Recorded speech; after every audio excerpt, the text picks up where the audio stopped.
In the middle of my father's retirement party at the Fairmont in downtown Vancouver, surrounded by 200 of his colleagues and clients, he pointed at me across the room and said, loud enough for the table nearest to him to hear clearly, "My daughter spent 6 years studying art history."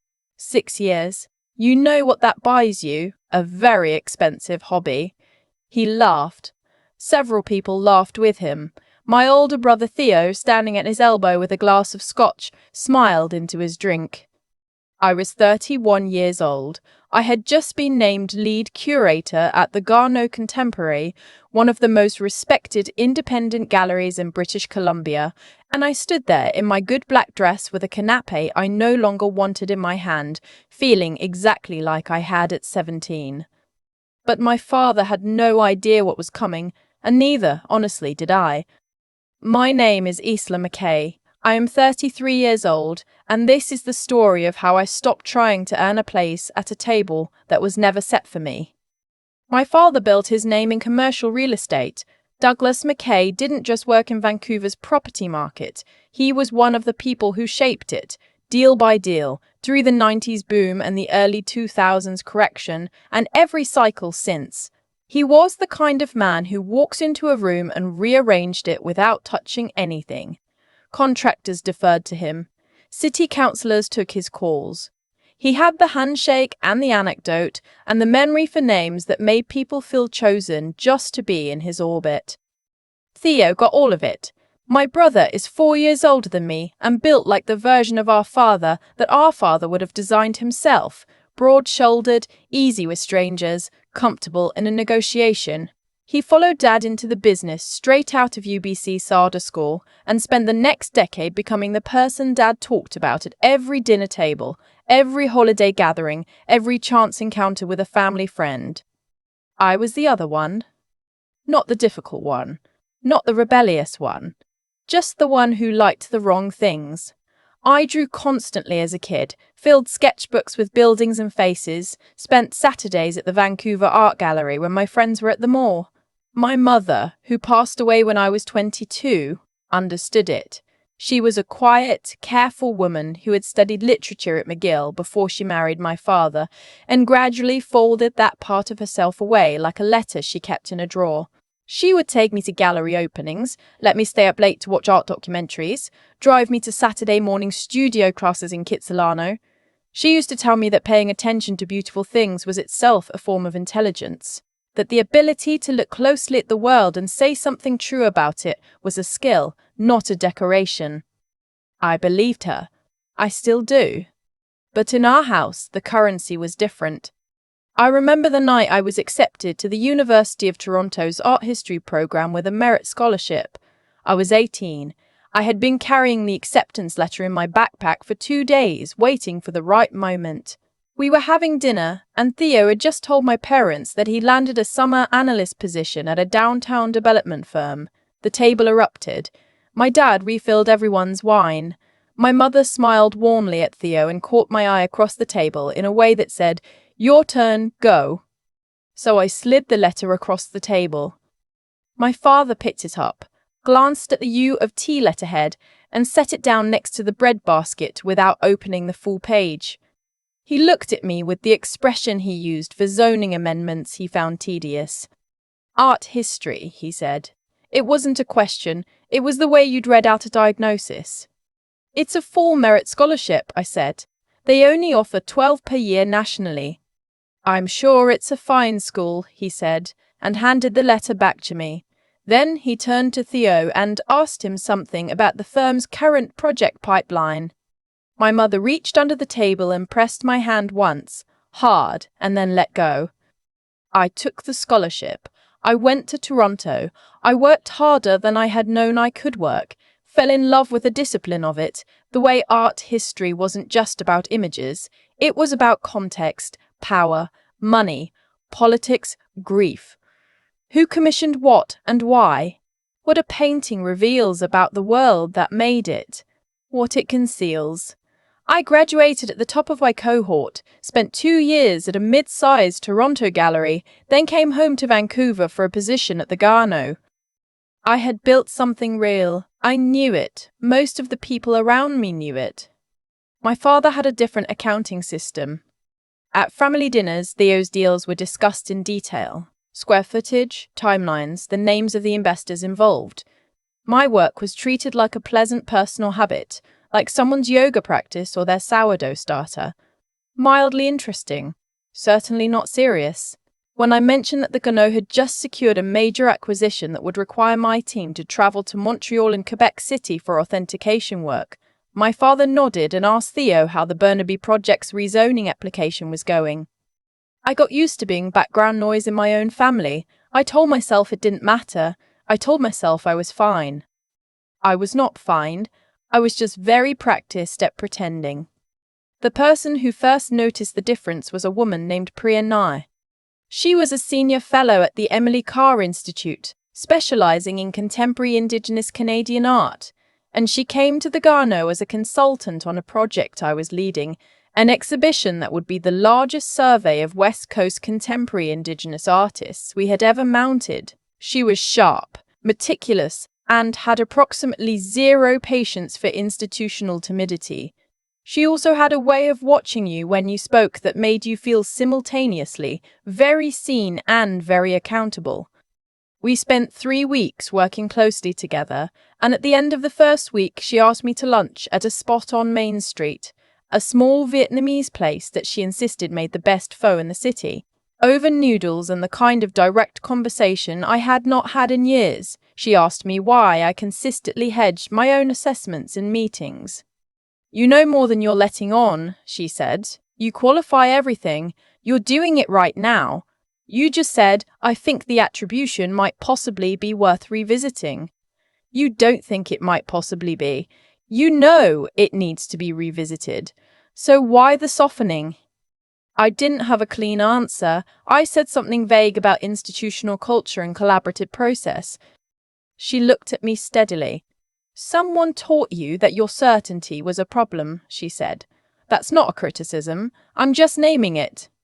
I thought about that for a long time afterward. I thought about my father's face when I put that letter on the table. I thought about the breadbasket. Priya became the kind of friend you don't manufacture, the kind who appears at a specific moment in your life and makes a particular kind of silence finally feel safe to fill. We had dinner most weeks. We argued about art and institutions and the particular dynamics of working in a field that looked progressive from the outside and was often deeply conservative from the inside. She lent me books. She came to every opening. She listened when I talked about my family with a patience that was neither pity nor judgment, just a steady, grounded attention. She was the first person who made me feel not just competent, but genuinely seen. For that alone, I would owe her everything. The trouble was my father started properly about 18 months ago. I had been approached by a developer, a man named Harwick, a mid-tier commercial developer who had made a large and slightly ostentatious donation to the Gano's capital campaign. He wanted the gallery to partner with his firm on the arts programming component of a new mixed-use development in East Vancouver. On paper, it was a funding opportunity. In reality, it was a request for the gallery's curatorial credibility to be lent to a project that was, in the view of several community arts organizations, contributing to the displacement of the very artists it claimed to celebrate. I reviewed the proposal. I consulted with our board, with community partners, with Priya. I wrote a detailed assessment recommending we decline and explaining why. My director agreed. We sent a polite refusal. 3 days later, my father called me. It turned out Harwick was a long-time client of my father's firm. More than that, my father had quietly co-invested in the development. He had not mentioned this to me at any point, not when the initial donation was made, not when the partnership proposal arrived. "Isla," he said, his voice carrying that particular register of patience exhausted. "This is not complicated. You write a letter, you say the gallery is reconsidering, you find a way to make this partnership work." "Dad, I can't do that. The community consultation was clear. The concerns are documented. If I reverse a written curatorial recommendation without new evidence, I'm not just embarrassing the gallery, I'm compromising my professional integrity." "Your professional integrity," He repeated with a faint, contemptuous pause. You run a gallery, Isla. You hang pictures on walls. I felt something go cold in my chest. I'm not going to do this. This is a significant financial relationship. You're asking me to damage that over your principles about a building. I'm not asking you to do anything. I'm telling you what I'm not going to do.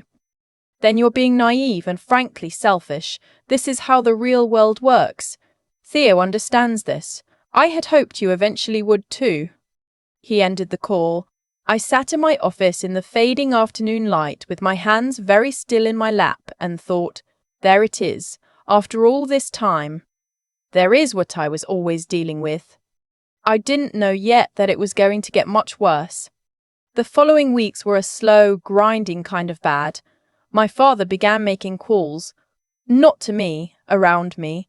He reached out to 2 board members he knew socially through the development and real estate community. The conversations were casual, social, the kind of thing you couldn't easily call interference without sounding paranoid. But the effect was real. There was a subtle shift in 2 board members' engagement with me, more questions in meetings, a slightly increased interest in revisiting the Harwood decision in light of evolving community context. I documented everything, every conversation, every email, every shift I could point to with a date and a name. I had learned early in my career that documentation was not paranoia. It was professional survival, especially for women in institutional roles. And then Theo got involved. My brother called me on a Wednesday evening in November. He was warm, almost charming, in a way that should have told me something. He said he was worried about me. He said Dad was getting older and this conflict was really taking a toll on him. He said I needed to think about the bigger picture, the family's reputation in the community, Dad's network, the way these things rippled. You know how much he's done for this city, Theo said. You know the kind of doors he's opened for people. It would mean a lot if you could just find a way to meet him halfway. Theo, he asked me to falsify a professional recommendation. That's a strong way to put it. It's an accurate way to put it. Come on, he just wanted you to be flexible, to be practical. I was practical. I made a practical assessment. He didn't like the outcome. There was a pause. When Theo spoke again, some of the warmth had evaporated. You know, Isla, this is what you've always done. You make everything a principle, a stance. You've never been a team player in this family, not once. Dad spent your whole childhood supporting you, funding your education, and the one time he needs you to come through, you turn it into some kind of moral crusade. The one time my father had called my scholarship a hobby and my career a wall-hanging operation, and Theo was telling me this was the one time Dad needed something back. I hung up the phone. I stood in my kitchen for a long time looking at the lights of the city through my window. Then I called Priya. They're not going to stop, I told her. It's not just Dad. Theo is running interference for him. They're working the board. What do you need? She asked. I need to know if there's a way to get ahead of this, if there's something I'm missing. There might be, she said. Give me a few days. What Priya found was not what I expected. She had connections across Vancouver's arts and development communities, and she began making quiet inquiries. What emerged over 10 days of careful conversations was a pattern. The Harwick development was not the first time my father had leveraged his social relationships to smooth over community opposition to a project.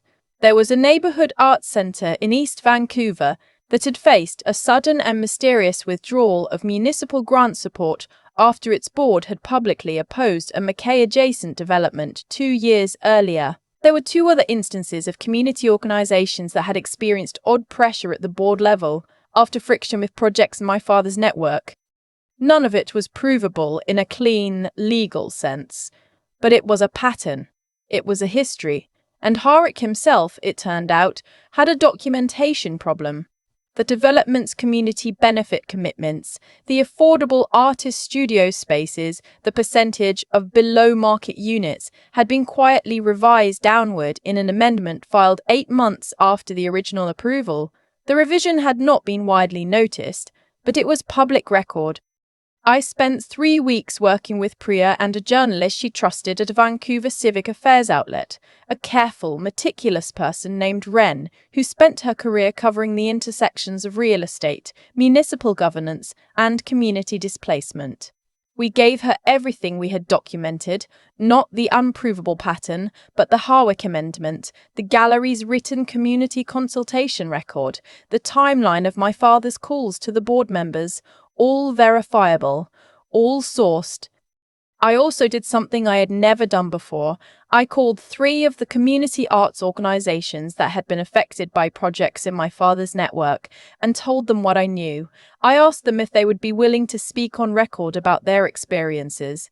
2 of them said yes. I was not naive about what I was doing. I knew my father would experience this as a public betrayal of the highest order. I knew Theo would be furious. I knew there would be consequences I couldn't fully predict. But I also knew, with a certainty that had been years in the making, that what was being done to these communities and to the organizations trying to support them was real harm, and I had documentation of the mechanism. I am an art historian. I have spent my career understanding how institutional power works, how it shapes what gets preserved and what gets erased, whose stories get told and whose get buried. I was not going to be the person who buried. I was not going to be the person who buried this one. Ren's article ran on a Thursday morning in late January. I had given the gallery's chair, a woman who had always been fair with me, a full briefing the night before. She was not happy. She was also not surprised, and she was not unsupportive. I found out my father had read the article when my phone showed a missed call from him at 7:43 in the morning. He did not leave a voicemail. The next call came from Theo, 20 minutes later. I let it go to voicemail. His message was brief and very cold. He said I had embarrassed this family in front of everyone they knew, and he hoped I understood what I had done. He said he was done trying to protect me from my own choices. I sat with my coffee and read the article again carefully. Ren had been precise and fair. The Harwick Amendment was documented in detail. My gallery's community consultation record was quoted accurately. The 2 community organizations spoke to their experiences without making claims they couldn't support. My father was named as a co-investor with a long-standing professional relationship with the developer, and as the person who had contacted gallery board members after the Garno declined the partnership. He was given full opportunity to comment. He had not responded. It was not a hatchet job. It was just the truth, set down cleanly. The days that followed were complicated. Several of my father's longtime colleagues called Ren's editor with concerns about the article's framing. The 2 board members my father had contacted were awkward with me at the next board meeting, but they did not push for any action. The Harwick development faced renewed community scrutiny. The amendment was escalated to a city council review. I gave a brief statement to a local radio program that had covered the story and then stopped speaking publicly about it. My father did not call again for 6 weeks. When he did, it was a Sunday afternoon, and his voice had lost something. Not the authority exactly, but the ease of it, the assumption that authority required no maintenance.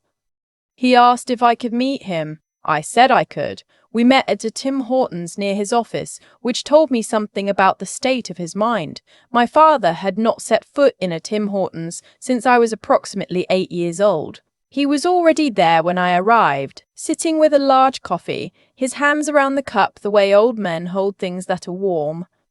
He did not apologize. I had not expected him to. He said that he thought I had made a serious mistake, that I had damaged relationships that had taken decades to build, that I had not thought through the consequences for people beyond myself. He said the family name meant something in this city and I had made it mean something smaller. I listened until he was finished. Dad, I said, you asked me to falsify a professional recommendation to protect a financial interest you hadn't disclosed to me. When I said no, you worked around me to pressure my board. You and Theo treated that as reasonable. I want you to understand that it wasn't, and that regardless of what it cost me professionally or personally, I was not going to do it.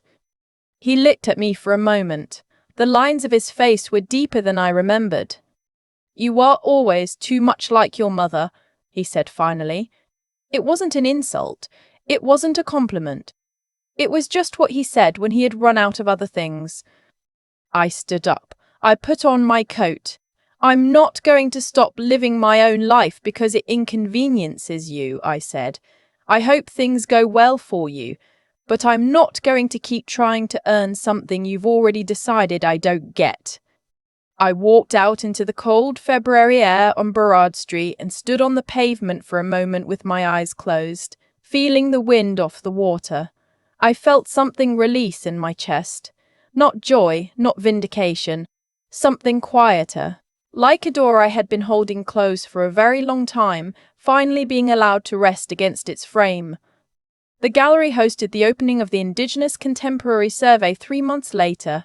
It was the largest event we had mounted in 5 years. The room was full. Artists, collectors, community members, 2 city councillors, a delegation from the National Gallery in Ottawa who had come specifically to see the show.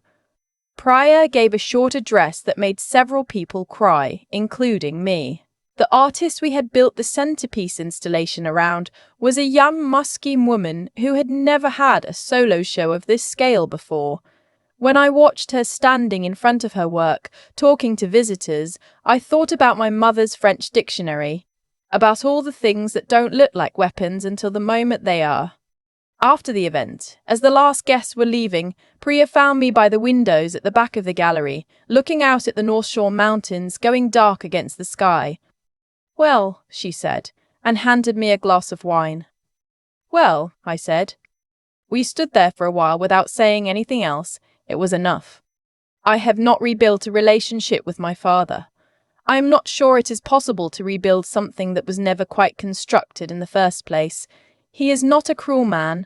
I want to be precise about that. He is a man who decided early what mattered and never found a reason to revise the list. I did not make that list, and I spent most of my life trying to get on it. And the thing I finally understood in a Tim Hortons on Burrard Street in February was that the list itself was the problem, not my position on it. Theo and I are civil at family events. It is a cold civility, the kind that keeps its coat on. I think he has understood, somewhere beneath the resentment, that what happened was not about sides, but understanding something and being at peace with it are not the same distance. Priya and I are still having dinner most weeks. She is the kind of friend who tells you when you're wrong and celebrates when you're right and sits with you quietly when you're neither, just tired. I did not know I could have a friendship like that until I had it. The Ghana is doing the most interesting work of its institutional life, and I am proud of that in a way that does not require anyone else's opinion. Some months after the opening, I found a voicemail from an aunt I'm not close to, my father's sister, a warm, slightly scattered woman who sends Christmas cards with handwritten notes inside. She said she didn't know all the details of what had happened between my father and me, but she wanted me to know that she'd seen the exhibition reviewed in a national arts magazine and that she cut it out and sent it to him. She didn't know if he'd read it. She just thought I should know she had. It wasn't an apology from him. It wasn't resolution or understanding or any of the things that don't actually come in the shape we expect them to. But it was something, a small uncertain gesture sent sideways through someone else because the direct route was too difficult for a man who had spent 65 years deciding what mattered and finding very late that he might have miscounted something.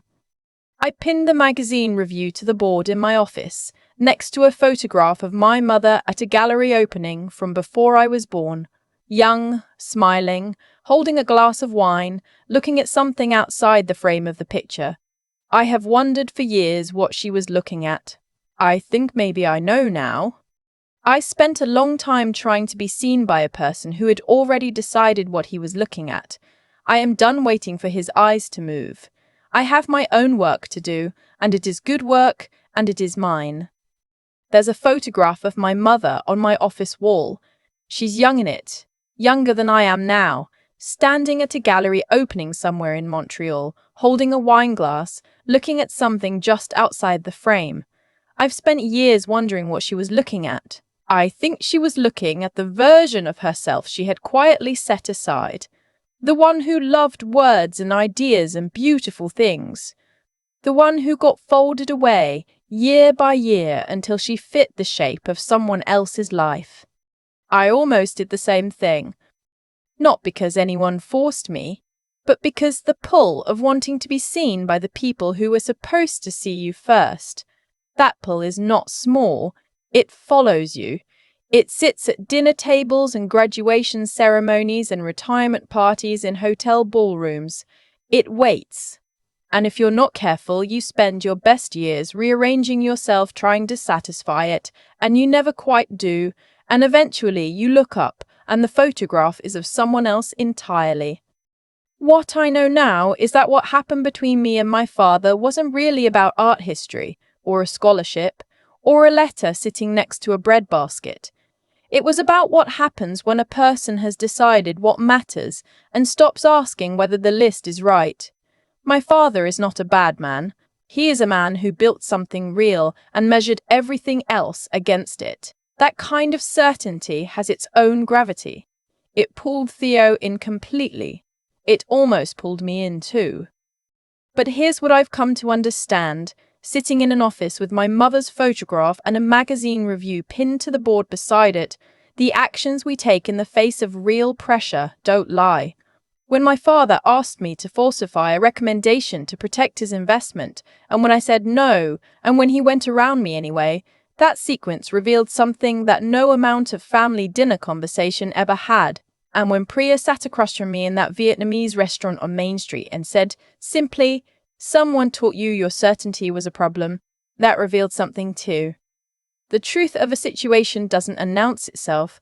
You have to build the patience and the clarity to read it accurately. I spent years in my career learning to look at what a painting conceals as carefully as what it shows.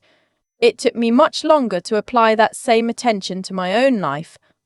The decision to document everything, to work carefully with Priya and Ren, to call those community organizations and ask if they would speak. None of that came from anger, even though I was angry. It came from understanding that the harm being done was real, and that I had both the knowledge and the obligation to address it accurately. Doing the right thing when it costs you something is not heroism. It is just the only version of yourself you can actually respect in the morning. And the persistence, showing up, doing the work, building a curatorial practice over a decade that nobody handed me, that wasn't stubbornness. It was the quiet decision, made again and again, that my mother's voice in my ear was right, that paying attention to the world, understanding it deeply, was itself a form of strength, not the kind that announces itself, the kind that holds. I spent a long time trying to earn a place at a table that was never set for me.